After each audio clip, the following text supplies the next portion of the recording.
The Chinese aren't winning because they're copying Land Rover. They're winning because they stopped copying the West. So hi everyone, and welcome to the Peak Talk Show on the Peak Talk Garage channel. Chinese versus Western direction in terms of EVs or hybrids, and what's going on here? Are the Chinese dominating? We've seen that, first half of 2026, the Jaecoo in our country, in the UK, is the top selling car, not just the EV or hybrid, the top selling car. And Harry's Garage recently did a video on this, and I read through some of the comments and I found them quite alarming. That people will just say that the Chinese, it's just a copy of a Land Rover. I'm not a Chinese advocate.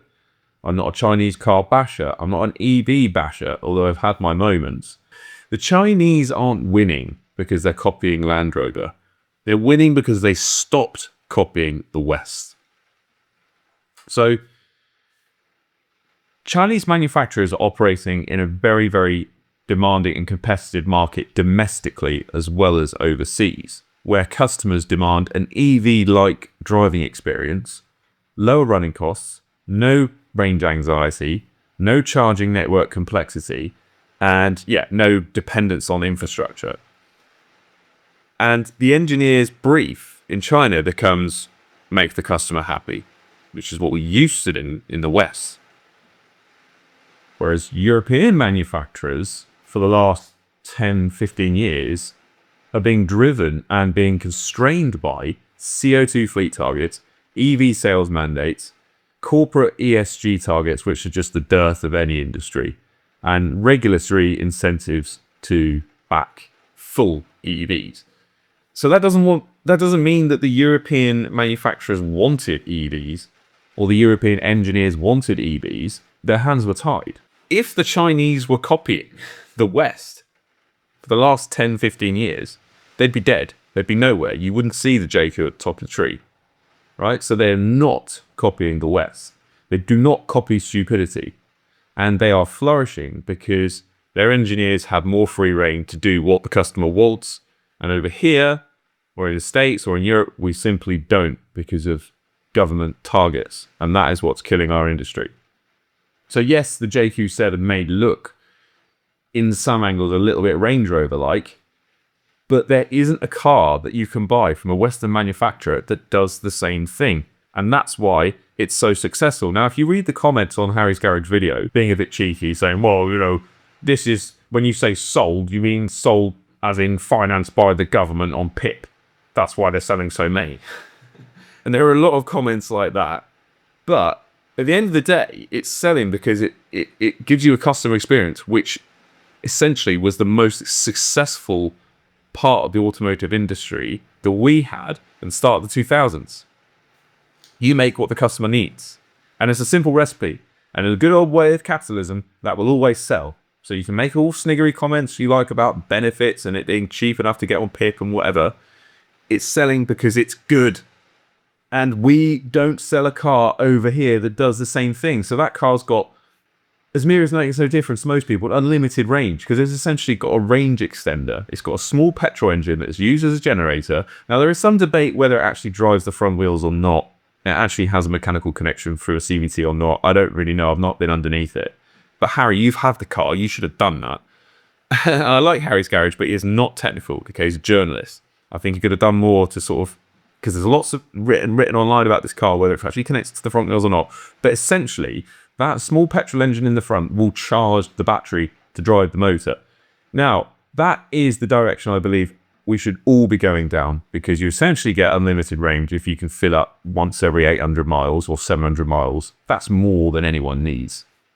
You get a lighter car because you don't have to fill a whole floor pan with batteries.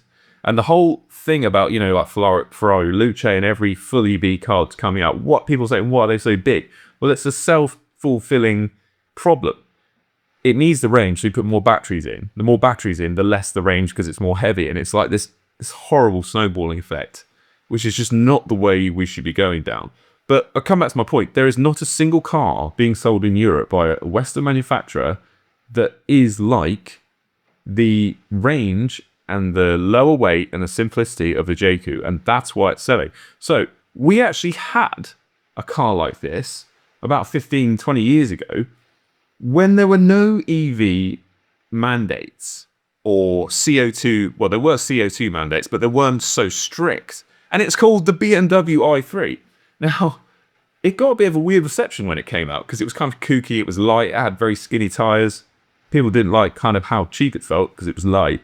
But that was essentially, well, there was a range extender version of that. So you had your battery and your motor, but you had this small, I think it was made by Yamaha at the time, it's basically a small onboard generator, which essentially gave you huge range with very low emissions and very low fuel consumption.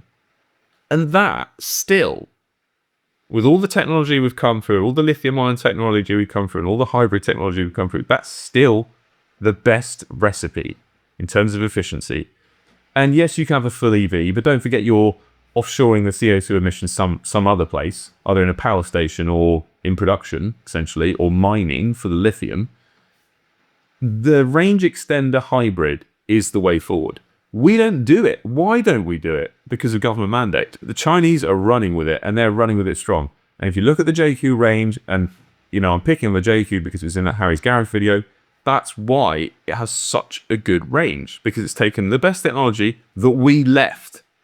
We don't make cars like that anymore. We don't make the i3. We don't make I think there was a Chevrolet Volt, or the Opel Ampera. They were similar. They were sort of like onboard generators, and like a diesel electric train. It's the same thing. You've got a very kind of low revving, highest efficiency possible, highest thermal efficiency ICE engine possible as a generator, because when you use it as a generator, you can narrow the rev band, and you can design the engine for a much higher thermal efficiency if your total rev band is a lot smaller.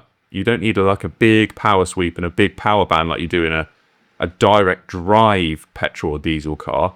You can keep it at pretty much fixed revs just to charge, and you can get a higher efficiency out of the engine. Sadly saying that, I'm an ICE engine person. Unfortunately, apart from the Jaecoo and other Chinese cars that are using this range extender hybrid, plug-in hybrid, whatever you want to call it, we don't do anything similar to that anymore. We can get plug-in hybrids, but they're nowhere near as efficient as these Chinese ones, because we go more to the sort of EV and battery weight side of it, and we don't rely on the petrol side of it so much. Or if we do rely on the petrol side of it, the petrol side is too much of a mechanical petrol engine to drive the thing and have good drivability. If you really want to get range out of a car and efficiency, take away the direct drive to the wheels, use it as a generator only, and then you can maximize the efficiency of the whole package. So there was another car that did this. I think we could get in Europe. It was a Mazda MX-30, I think it was called. And it basically had a rotary, like a Wankel engine, used as a generator, and you can't buy it anymore. Can't buy the Chevrolet Volt, I think it was, or the Opel Ampera. And it was only really the BMW i3 REX, the range extender one, that actually, I think, hit the nail on the head with this. Got no stakes in the Chinese car industry, but they are not constrained by the stupid full EV government mandate, which is why they're selling the most cars. And until our governments in Europe and the West realize that and ditch the full EV pipe dream, we're going to fall behind, and the European car industry will be over. Now, there's a bit of a rant in this video. Yes, they do copy styling. Of course they do. They do copy the engineering. Of course they do. Oh, don't forget, a lot of tier 1 and tier 2 suppliers were already in China anyway. So is it really copying, or is it just utilizing the same supply chain? I don't particularly like the Jaecoo. I don't think it looks very nice, but I'm saying the technology that drives that thing, gets the range, is what we should be adopting. Otherwise, we're going to get left behind. Cheers. I'll see you in the next one.